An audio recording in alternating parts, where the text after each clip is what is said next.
Reverend Insanity, capítulo 39. Caravana mercante de sapos. O mês de maio foi a passagem do verão para a primavera. Junto à fragrância das flores que ocupou o ar e as montanhas verdejantes, os brilhantes raios de luz gradualmente se revelaram. Sob o céu da tonalidade azul claro, as nuvens eram brancas e assemelhavam-se a algodão. Na montanha Tingmal, a floresta de bambu era alinhada, assim como uma lança, como sempre, apontada para o céu azul. Um grande número de ervas daninhas cresciam designadamente por toda a área. Várias flores silvestres de espécies desconhecidas estavam espalhadas pela grama. Uma brisa suave soprava no local. Enquanto isto, a grama movia-se de um lado para outro, a imensa fragrância de pólen e o aroma da grama impugnaram os visitantes. No centro da montanha, há muitas plantações em socalcos. É uma técnica agrícola e de conservação do solo empregada em terrenos muito inclinados. Camada por camada, passo a passo, os brotos de trigo foram plantados neste local. Olhando de longe, aparentava ser um mar verdejante. Nos campos em socalcos, muitos fazendeiros trabalham arduamente. Vários fazendeiros estavam limpando o canal. Esta limpeza foi para canalizar a água. Irrigando os campos, outros fazendeiros arregaçavam as calças, fixos no campo, enquanto plantam diversas mudas. Estes indivíduos naturalmente eram todos forasteiros mortais, já que os membros do clã Gu Yue nunca fariam tais trabalhos repulsivos. Ring, ring! Os sinos dos camelôs podiam ser ouvidos fracamente na brisa de primavera. Os fazendeiros corrigiram suas posturas enquanto desciam a montanha, apenas para observar uma caravana se movimentando como um verme que vinha da encosta da montanha, lentamente exibindo sua cabeça. É a caravana mercante. Sim, já é maio. Este é o mês que a caravana vem para a vila. Os adultos haviam entendido a situação. No mesmo instante, as crianças pararam de brincar. Juntos, aproximaram-se animadamente da caravana. A fronteira sul possuía 100.000 montanhas. A montanha Tingmal era só mais uma delas. Em cada montanha, havia várias vilas, que eram conservadas a partir da relação sanguínea. Entre as montanhas, existiam florestas profundas e ameaçadoras. Os penhascos eram íngremes, e haviam várias rochas perigosas que poderiam cair. Além disso, nos arredores da floresta, morava um grande número de bestas ferozes e peculiares. Os mortais não podiam atravessar as florestas. Era difícil passar por esses obstáculos sozinho. Era preciso ser, no mínimo, um mestre Gu nível 3. Devido à economia que é muito pobre, o comércio era difícil. Assim, o meio mais relevante era o comércio, realizado pelas caravanas mercantes. Exclusivamente organizando por um grande grupo mercante, os mestres Gu poderiam se unir para ajudar uns aos outros, superando as dificuldades que existiam nas rotas de viagem e na travessia de uma montanha a outra. A chegada da caravana mercante foi como uma tigela de água quente que caiu na pacífica e serena montanha Qingmao. Nos anos anteriores eles vinham em abril, mas este ano só chegaram em maio. Pelo menos estão aqui agora. O dono da pousada respirou profundamente ao ouvir a notícia. A estalagem teve um mau rendimento nos outros meses.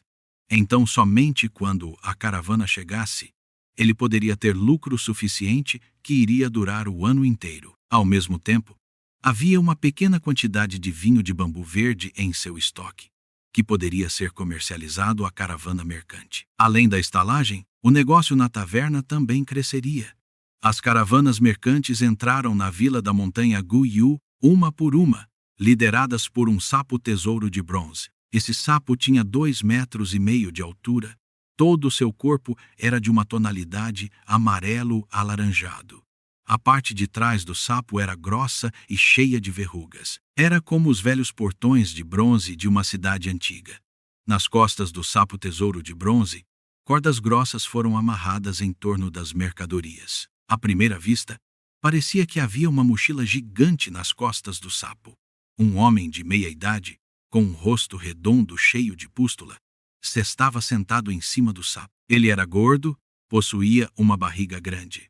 Seus 2 olhos formavam fendas ao sorrir. Ele colocou os punhos em concha enquanto cumprimentava os aldeões Gu Yue ao redor.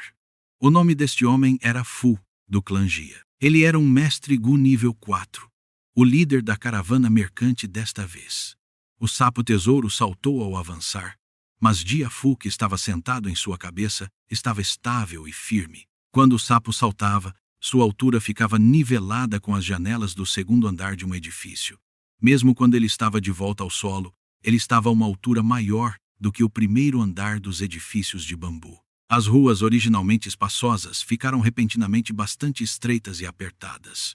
O sapo tesouro de bronze era como uma besta que invadiu uma aldeia. Atrás do sapo tesouro havia um verme enorme e gordo. O verme possuía 2 olhos que assemelhava-se a vidro. Ele tinha 15 metros de comprimento, seu formato lembrava o bicho da seda. No entanto, a superfície de seu corpo estava coberta por uma armadura de couro preto. Na armadura havia um grande acúmulo de mercadorias e bens. Uma corda de cânhamo foi amarrada em volta dela. Entre os espaços das mercadorias, vários mestres Gu sentavam-se, alguns velhos e outros jovens. Havia também mortais. Eles eram guerreiros marciais, se movendo lentamente para frente no chão, seguindo um besouro preto gordo. Depois do besouro gordo, havia avestruzes com penas coloridas, aranhas da montanha peludas, cobras aladas com 2 pares de asas emplumadas, e assim por diante. No entanto, estes eram em pequeno número. A maioria das criaturas eram sapos. Esses sapos eram semelhantes ao sapo tesouro de bronze, mas eram menores em tamanho e tinham a constituição de vacas e cavalos. Os sapos carregavam algumas mercadorias e pessoas. Suas barrigas salientes balançavam enquanto saltavam. A caravana mercante serpenteava pelas profundezas da vila. As crianças que residiam na estrada olhavam tudo aquilo com curiosidade. Seus olhos estavam arregalados, gritando alegremente ou exclamando de surpresa. As janelas do segundo andar se abriram uma após a outra. Os moradores observavam os comerciantes a uma curta distância. Alguns olhavam com medo e outros acenavam com as mãos, expressando uma recepção calorosa. Irmão mais velho Jia, você demorou um pouco este ano. A jornada deve ter sido implacável. Gu Yue-bo, o chefe do clã Gu Yue, saiu pessoalmente para cumprimentar o líder da caravana deste ano. Como Jia Fu tinha o status de um mestre Gu nível 4, se um ancião nível 3 fosse encarregado de recebê-lo, isto seria visto como uma forma de desprezo. Jia Fu colocou os punhos em concha e suspirou. A rota neste ano foi bastante desfavorável. No caminho, encontramos um grupo de morcegos sangrentos. Nós perdemos alguns bons homens. Então, na montanha Juebi, a montanha estava cercada por um nevoeiro e não ousamos avançar. Portanto, atrasamos bastante e fizemos com que o irmão Gu Yue esperasse. Enquanto conversavam, suas falas eram muito educadas. A vila Gu Yu dependia da caravana para o comércio. E a caravana mercante também necessitava da comercialização para obter dinheiro. Já é suficiente que você tenha vindo. Por favor, nosso clã preparou várias refeições e vinhos. Deixe-me oferecer um jantar de boas-vindas, irmão mais velho. Gu Yue-bo estendeu a mão e disse em um tom convidativo. O chefe do clã é educado até demais. Jia Fu ficou lisonjeado. A caravana chegou aos limites da montanha King Mao no início da manhã e à tarde já estavam estacionados na vila Gu Yue. Ao anoitecer, os arredores da vila haviam se transformado em uma ampla área de lojas e armazém temporários. Todos os tipos de tendas de várias colorações foram erguidas: vermelhas, azuis, amarelas e verdes. Cada centímetro que havia entre as tendas foi espremido por inúmeras barracas pequenas que estavam estabelecidas ali neste pequeno espaço. Já era de noite, mas a área estava iluminada. Um fluxo de pedestres saiu da vila para a área. Havia mortais assim como mestres Gu. As crianças pulavam animadas e os adultos demonstravam uma expressão de alegria. Era como se uma festa estivesse acontecendo. Fang Yuan se moveu junto com a multidão, caminhando sozinho. A multidão fervilhava de atividade. Vários grupos de pessoas estavam cercando as barracas ou entrando e saindo sem parar. O local foi ocupado pelos gritos dos mercadores, que divulgaram suas mercadorias. Venha, venha, dê uma olhada. Chá nebuloso do Mar Azul de primeira qualidade. Se você tomar este chá, sentirá uma alegria imensa. Mesmo que você não beba ele, ainda pode ser usado para alimentar e cultivar um chá gu. É um item que está com um valor abaixo do comercializado normalmente, custando apenas 5 pedras primordiais. Gu cerambicídio da força bruta. O mestre gu que utilizar este gu terá uma força física imensa. Você pode ir embora, mas se arrependerá. Grama íntima. Grama íntima de alta qualidade. Pessoal, olhem tal qualidade. É fresca como se fosse recém-colhida. 600 gramas por 2 pedras primordiais. Uma pechincha. Quando Fang Yuan ouviu isto, ele parou de caminhar, seguindo o som, e aproximou-se. Ele viu um avestruz puxando um carrinho de mão com 2 rodas. No carrinho de mão havia uma grande variedade de ervas de tonalidade verde pastéis. Cada folha de grama íntima média 1 metro de comprimento, delgada e comprida. Sua largura média era em torno de uma unha. Em algumas das pontas de suas pontas pontiagudas, cresciam botões de flores vermelhas em forma de coração. A grama íntima era um dos alimentos suplementares do verme gu.